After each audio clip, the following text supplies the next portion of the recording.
দেখতেছেন এই দুইটা ভাই অনেক দূর থেকে আইছে, অনেক কষ্ট করে ফেসবুকে কন্টেন্ট বানায়, তারা সফল হতে পারছে না।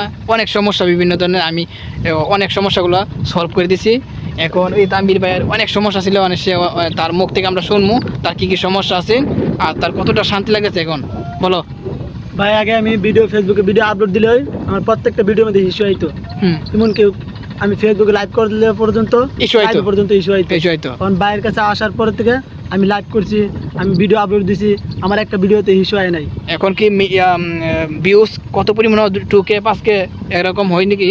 ইনশাল্লাহ আমার ভিডিও ছাড়লে হয় 2K 3K 5K এমনকি 10-এর উপর যা ভিডিও ছাড়তে 1 ঘন্টা নিকের ভিতরে মনে হয় 2-3K ভিউ। মাশাআল্লাহ, তাহলে এখন তোমার ভালো লাগছে না? হ্যাঁ ভাই, অনেক ভালো লাগছে। তো এখন কন্টেন্ট মনিটাইজেশনের জন্য একটা আবেদন করে দেবো, কদিন পরে তুমি পাইলাবা, সমস্যা নাই। আর আতিকুল, তোমার সমস্যা কি বলো? আমার আইডিতে বাইরের করে আসছে জানি কপিরাইট ছিল, কপিরাইট মানে ফেসবুকের সমস্যা ছিল কপিরাইট, তো বাইরে আসছি, বাইরে সলভ করে দিছে। অনেক সুন্দর, অনেক ভালো লাগছে, কারণ ভিডিও ছাড়লে ভালো ভিউ আছে। আর কপিরাইট আছে এখন বর্তমানে একটা মিলিয়ন হিট করতেছে পিয়া না, মিলিয়ন আছে, এই কাছাকাছি আছে। সে মোটামুটি অনেক ভাইরাল, তাকে একটু সাপোর্ট করবেন, আমি মেনশন করে দিয়ে দেবো তার লিঙ্কটা, সবাই সাপোর্ট করবেন ওরা। আর এখন তোমার অনুভূতিটা কেমন? তোমার পেজটা যখন ভালো হয়েছে?